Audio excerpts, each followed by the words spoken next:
प्रिय विद्यार्थियों, स्वागत आपका श्री श्याम कॉलेज भादरा के YouTube चैनल पर। मैं इरशाद। देखिए, हमने जो लास्ट कक्षा में बात की थी वो की थी कि सूर्यातप से संबंधित जो प्रभावित करने वाले कारक हैं उनके बारे में देखा था, और सूर्यातप से संबंधित हमने संपूर्ण जो कंसेप्ट है अपनी उसके बारे में देख लिया था। हमारा एक टॉपिक कंप्लीट भी हो चुका था।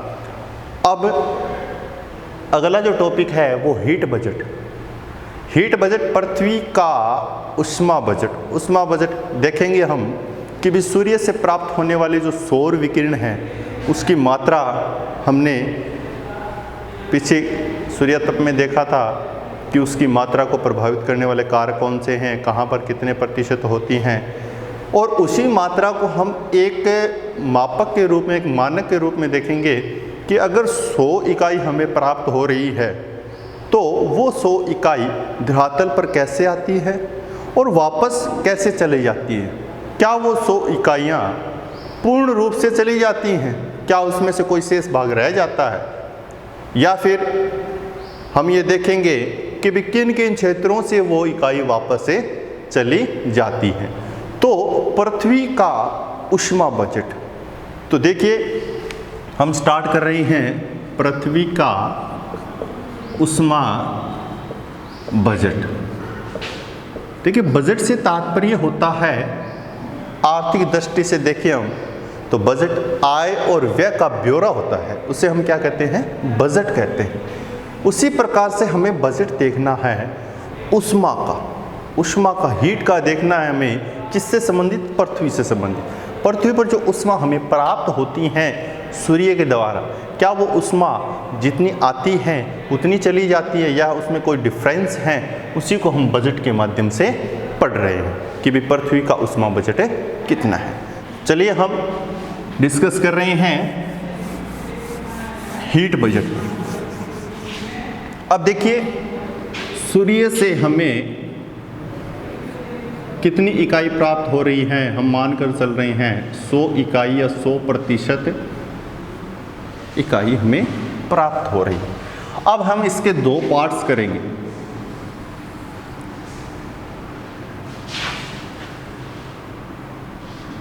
एक पार्ट्स करेंगे हम 35 इकाई का, और एक पार्ट करेंगे हम 65 इकाई का।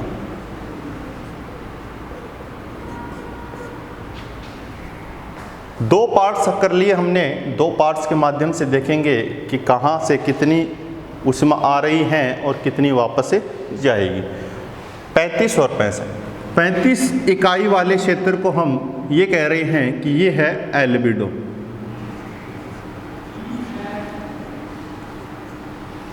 या हम कहते हैं धवलता, हिंदी में धवलता, या हम कह सकते हैं शिवार्थ। ठीक है, इस प्रकार से इसके बहुत सारे नाम हैं। अब देखिए, एल्बिडो किसे कहते हैं, पृथ्वी का एल्बिडो। देखिए, पृथ्वी का एल्बिडो उसे कहते हैं कि सौर विकिरण की वह मात्रा जो पृथ्वी के धरातल को और वायुमंडल को गर्म किए बिना ही अंतरिक्ष में लौट जाती है। जैसे सूर्य और ये हमारी पृथ्वी, और पृथ्वी के चारों ओर वायुमंडल।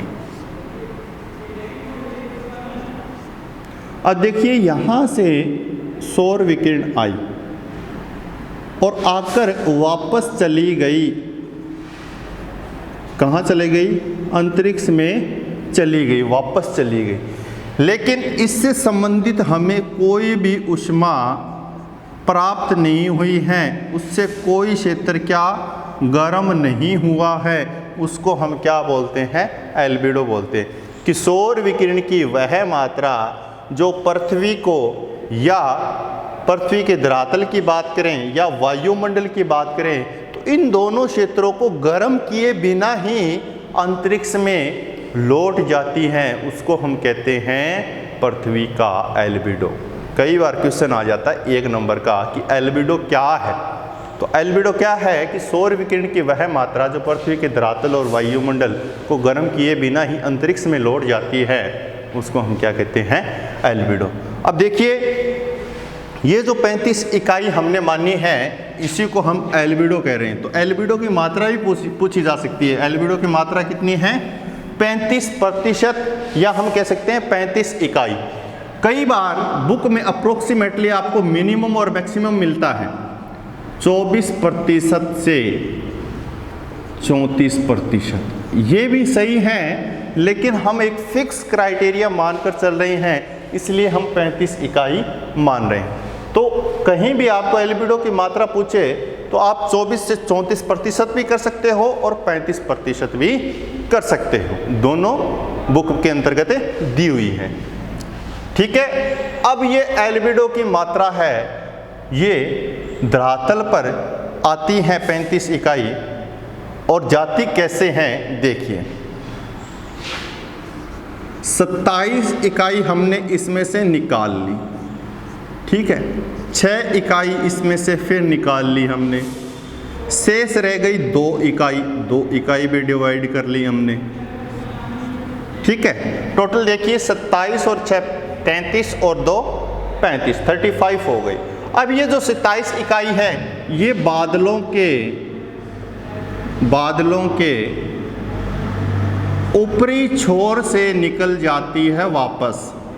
कहने का तात्पर्य जैसे ही सूर्य से ये सौर विकिरण की मात्रा बादल तक आती है, बादल से टकराकर क्या हो जाती है, वापस चली जाती है। कितनी, 27 इकाई। अब हम बात कर रहे हैं 6 इकाई की। 6 इकाई कैसे चली जाती हैं, 6 इकाई चली जाती है स्कैटरिंग के द्वारा, प्रकीर्णन के द्वारा। हमने देखा था प्रकीर्णन किसे कहते हैं। तो ये 6 इकाई प्रकीर्णन के द्वारा वापस से चली जाती है। 2 इकाई चली जाती हैं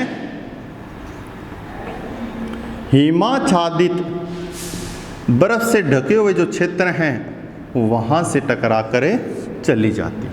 देखिए 35 इकाई धरातल पर आई, वायुमंडल में आई, लेकिन उसको गर्म नहीं किया बल्कि उसको गर्म किए बगैर ही वापस लौट गई। कैसे लौट गई, 27 इकाई लौट गई बादलों के ऊपरी छोर से, 6 इकाई लौट गई प्रकीर्णन से, 2 इकाई लौट गई हिमाच्छादित क्षेत्रों से।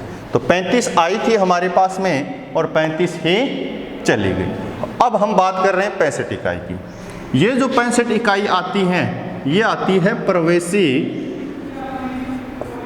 सौर विकिरण के माध्यम से, प्रवेशी सौर विकिरण के माध्यम से डायरेक्ट आती हैं। और कितने भागों में डिवाइड करेंगे इसको,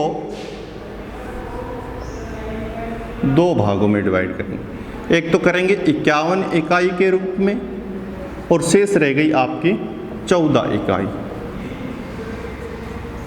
अब देखिए इस 65 इकाई को हम मुख्य इकाई के रूप में मानते हैं, मुख्य इकाई। और ये हो गया 35 इकाई हो गया पृथ्वी का एल्बिडो।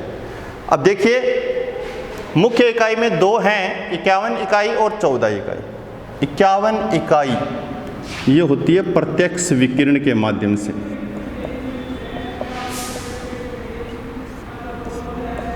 और ये जो है ये वायुमंडल में। कहने का तात्पर्य 65 इकाई प्रत्यक्ष रूप से आई। तो प्रत्यक्ष रूप से पृथ्वी को कितनी इकाई मिली, प्रत्यक्ष रूप से पृथ्वी को 51 इकाई मिली प्रत्यक्ष रूप से। लेकिन 14 इकाई कहाँ रह गई, 14 इकाई रह गई वायुमंडल में। तो वायुमंडल से ही वापस लौट गई, वायुमंडल में सुरक्षित हो गई। कितनी इकाई, 14 इकाई।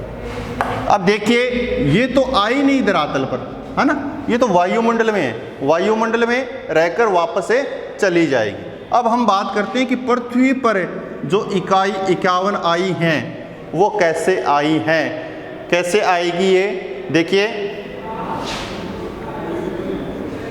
प्रत्यक्ष विकिरण के माध्यम से आ रही हैं तो डायरेक्ट विकिरण के माध्यम से आएगी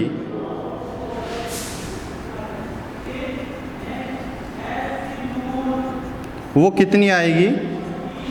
34 इकाई आएगी प्रत्यक्ष विकिरण के माध्यम से। तो इसमें से 17 इकाई फिर शेष रह गई। ये कैसे आएगी? ये आएगी डिफ्यूज डे लाइट के माध्यम से। डिफ्यूज डे लाइट हमने डिस्कस किया था, विस्तृत दीवा प्रकाश प्रकीर्णन और परावर्तन के बाद में जो धरातल पर प्रकाश दिखाई देता है हमें, उसको हम विस्तृत दीवा प्रकाश या डिफ्यूज डे लाइट कहते हैं। तो ये 17 इकाई इस माध्यम से प्राप्त होगी, 34 इकाई प्रत्यक्ष विकिरण के माध्यम से प्राप्त होगी। ठीक है। उसके बाद में इस 51 इकाई को हम वापस भेजेंगे। कैसे भेजेंगे? देखिए, इस 51 इकाई को हम वापस भेज रहे हैं।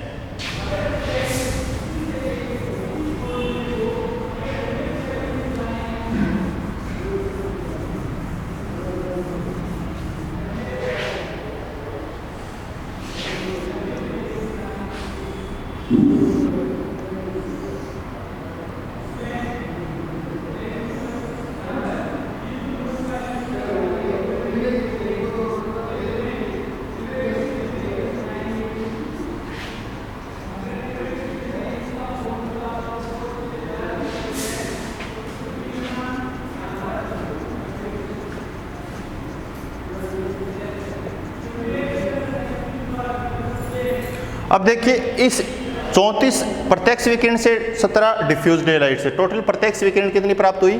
51। अब इस 51 को भेजेंगे। 14 तो देखो वायुमंडल में है ही, उसको तो भेजना ही नहीं है, वो तो चली जाएगी ऊपर से। ठीक है, बात रही 51 की। अब देखिए, 23 इकाई, 19 इकाई और 9 इकाई, 3 रूपों में हम डिवाइड किया हमने। 23 और 19 कितने हो गए? 42 और 42 और 9 51 टोटल हो गया। अब ये 23 इकाई चली जाएगी विकिरण के माध्यम से। विकिरण के माध्यम से चली जाएगी तो क्या होगा? इसमें से इसके अंतर्गत क्या होगा? 23 इकाई जाती है तो 17 तो डायरेक्ट कहाँ लौट गई? 17 तो डायरेक्ट लौट गई अंतरिक्ष में। कहाँ लौट गई? अंतरिक्ष में। और वायुमंडल में शेष कितनी रह गई? 6। वायुमंडल में कितनी रह गई? 6। 23 और 6 17 और 6 23। अब देखिए, ये विकिरण का सिस्टम क्या है? विकिरण से कैसे चली जाएगी?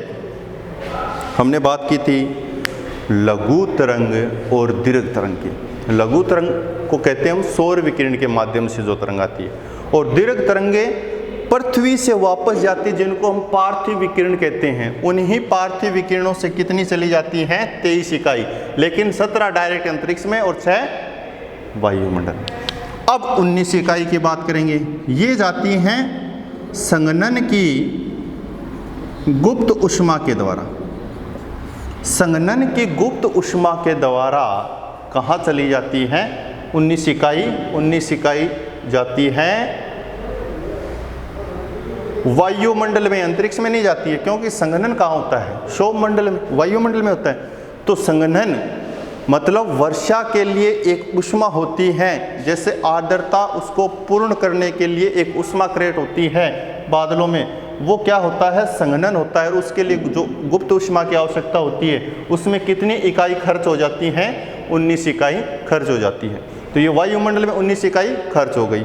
उसके बाद में 9 इकाई संवहन के द्वारा कहाँ चली जाती हैं? वायुमंडल। अब संवहन क्या है? संवहन होता है, देखिए, ऊष्मा का ये स्थानांतरण है। यहाँ पृथ्वी से वायुमंडल में जाना, ये स्थानांतरण है ऊष्मा का। अब जब क्या होता है, गैस व तरल के पदार्थों में जब ऊष्मा का स्थानांतरण होता है, गैसीय रूप में हो सकता है और तरल पदार्थों में होता है। अब ये होगा, वो क्या होगा? गैसीय रूप में स्पष्ट होगा। गैसीय रूप में ये चला जाएगा वायुमंडल में कितने इकाई के माध्यम से? 9 इकाई के माध्यम से। देखिए क्या होता है, गर्म हवा होती है, और गर्म हवा हमेशा क्या होती है? हल्की होती है। और हल्की चीज़ हमेशा क्या होगी? ऊपर उठेगी। ऊपर उठेगी तो ये ऊपर की ओर विस्थापित हो जाएगी। इसी प्रक्रिया को आप किस नाम से जानते हैं? संवन के नाम से जानते हैं। इस प्रकार से ये 9 इकाई खर्च हो जाती है संवन के रूप में। अब देखिए अंतरिक्ष में कितनी है? 17 इकाई गई। और वायुमंडल में कितनी गई? 6 और 19 कितने हो गए? 25 और 9 34 इकाई कहाँ गई? वायुमंडल, है ना। 51 इकाई को हमने भेज दिया, 17 और 34 से 51 इकाई को भेज दिया। 17 चली गई अंतरिक्ष में, 34 चली गई वायुमंडल में। अब वायुमंडल में टोटल कितनी गई? 14 तो ये गई थी पहले और 34 से ये गई थी। टोटल वायुमंडल में कितनी चली गई? टोटल चली गई 48 इकाई। कितनी? 48 इकाई वायुमंडल में चली गई और वायुमंडल से वापस से चली जाएगी। और 17 इकाई कहाँ चली गई? अंतरिक्ष में चली गई। टोटल कितनी चली गई? 65 चली गई। आई कितनी थी? 65 आई थी। 65 ही चली गई। 35 आई थी, 35 ही चली गई। टोटल 100 आई और 100 चली गई। इसी को क्या बोलते हैं? इसी को बोलते हैं पृथ्वी का ऊष्मा बजट। देखिए 2 भागों में डिवाइड किया, 35 इकाई और 65 इकाई। 35 इकाई को हमने भेजा 27 इकाई बादलों के ऊपरी छोर से, 6 प्रकीर्णन के द्वारा, 2 हिमाच्छादित क्षेत्रों के द्वारा। ये 35 चली गई। इसको एल्बिडो कहा था कि भी ये न तो धरातल को न वायुमंडल को गर्म करती हैं बल्कि सीधी ही लौट जाती है। 65 इकाई की बात की हमने। 65 इकाई प्रवेशी सौर विकिरण के माध्यम से धरातल पर आती हैं, पृथ्वी की ओर आती हैं, जिसमें से धरातल पर जो आएगी वो आएगी 51 इकाई और ये डायरेक्ट आएगी। 14 इकाई कहाँ रह जाएगी? वायुमंडल में। 51 और 14 65 2 भागों में डिवाइड हो गया। अब ये 51 इकाई की बात करेंगे कि ये आती है 34 और 27, 2 रूपों में आती है। 34 इकाई तो डायरेक्ट है ही और 17 जो इकाई है वो है विसरित दीवा प्रकाश के माध्यम से।